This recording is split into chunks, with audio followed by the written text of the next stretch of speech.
1942 मायथाइनि 1 नभेम्बर दिनैनि बे सानावनो मुगानि आगदारि बानेश्वर बसुमतारी बिथाङा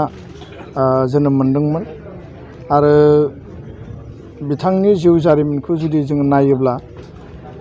जोनोमनि उननिफ्रायनो बिथाङा जोबोद खस्थ'नि गेजेरजों स्ट्रागल खालामनानै गावखौ सासे राफोद आरो गोरों व्यक्ति हिसाबै बिथाङा गायसननो हादोंमोन आरो जायनि थाखाय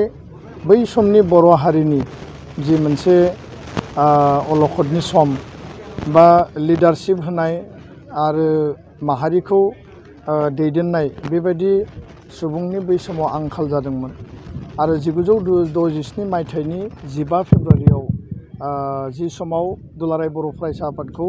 क'क्राझारनि ट्राइबेल रेस्ट हाउसआव दाजेननाय जादोंमोन। बिनि सिगाङाव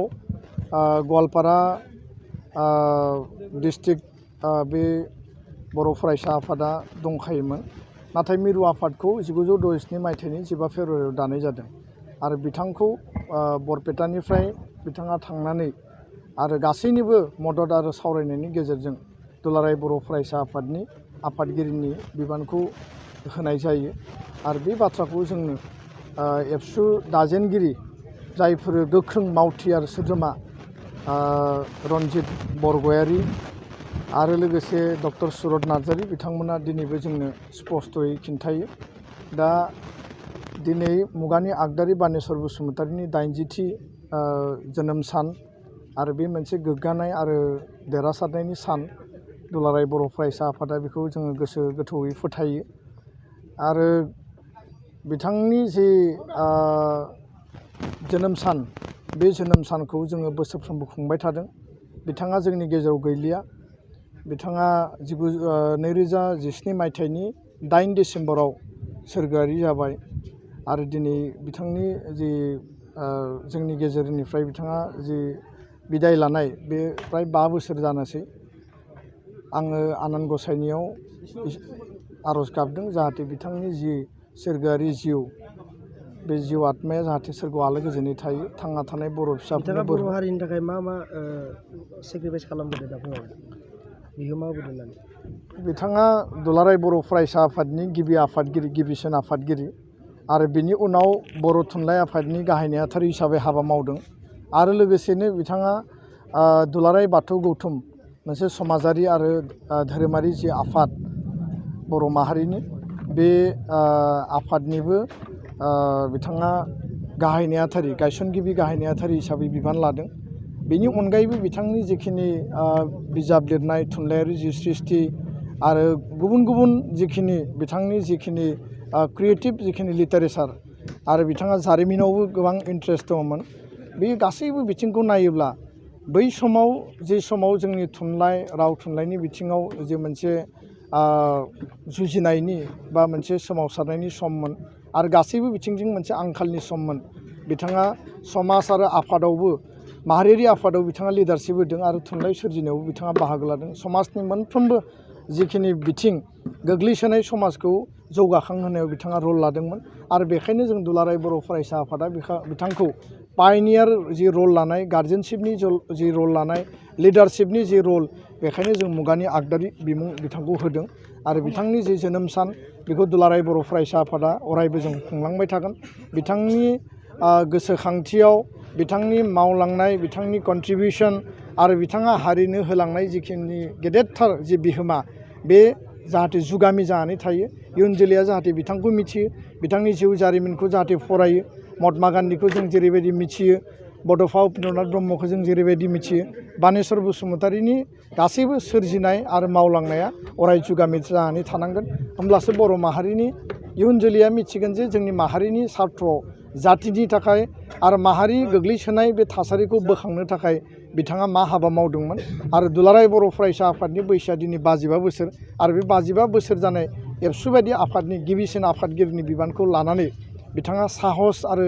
दैदेननायनि खामानिखौ मावदोंमोन होननानै आङो गोसो गोरबोजों फोथायो। गोजोन्थों। दुलाराय बर' फरायसा आफादा आथिखाल आरो थांनाय समनि गासैबो थासारिखौ नोजोर बोनानै जि मोनसे समाजाव ड्राग्स जौ जुवा आरो मानसि लांखारनाय लोगोसे उन्दै बैसोआव हाबा जानाय दायना दायनि फोथायनाय बे समाजाव दाबो जोबाखै। आरो सम सम दुलाराय बर' फरायसा आफादनि इनिसियेटिभआव साइकेल हान्जा सुरनाय सोलोंथाइखौ लानानै आरो समाज परिबर्तननि थाखाय टटेल रेभुलेसन फर टटेल चेन्जनि थाखाय आथिंजों हान्जा सुरनाय आइजोफोरनि साइकेल हान्जा सुरनाय गोबां माखासे हाबाफारिफोरखौ जों लाबोदों आरो दा नैबे जे आसामाव ड्राग्सनि आरो बर' ओनसोलाव जे ड्राग्सनि मोनसे इम्पेक्ट आरो बे इम्पेक्टजों बर' न'खर आरो बर'नि लाइमोनफ्रा जि नोरजिया जानो हमनाय एडिक्टेड जानो हमनाय आरो बिथांमोनखौ आनकन्ट्रल मोनसे कन्डिशनाव जि नुनाय गोबांनि जिउआ दिनै जोबदों आरो गोबांनि न'खरा दिनै बायलांदों बे मोनसे थासारिखौ नुनानै दुलाराय बर' फरायसा आफादा थांनाय 29 अक्ट'बरनिफ्राय जोङो हा हुनि जेंना ड्राग्स जौ जुवा जि माने फेग्रा बेसाद बेखौ बाहायनायखौ टटेलि बन्द' खालामनाय आरो समाजनिफ्राय गैया खालामनाय आरो लोगोसेनो सोलोंथाइ बिथिङाव जोङो बांसिन गोसो होनाय गावबा गावनि केरियार दानाय आरो NDFBनि बारग' दैदेनगिरिफोरखौ जेलनिफ्राय दिहुननाय मोनबे आयदा लानानै जोङो सुबुं सांग्रांथि रेलि बे हाबाफारिखौ जों लागासिनो दङ गाबोननिफ्राय क'क्राझार जिल्लायाव पर्बतझरानिफ्राय आराम्भ जागोन गसाइगाव फैगोन साब डिभिजनाव बिनि उनाव क'क्राझार साब डिभिजन दा बेखायनो आङो लाइमोनफोरखौ आपिल खालामदों जे गासैबो बर' लाइमोन सेंग्रा सिख्ला फरायसा फरायसुलि बयबो संयम जानांगोन बयबो गावबा गावनि आखल आखु दानायाव मोजां माने गियान आरो सोलोंथाइ लानायाव गोसो होनांगोन आरो गाज्रि लोगोफोरजों माने जायफोर टिमखौ नोङो गाज्रि होननानै मिथिखायो बा जे जायगायाव नों थाङोब्ला नों गावखौ गाज्रियाव बाहागो लाफागोन होनना मिथियो बिनिफ्राय नोङो गोजानाव था खारन नोङो best of the best team आरो फ्रेन्डशिप सेलेक्सनखौ जुदि खालामनो हायाब्ला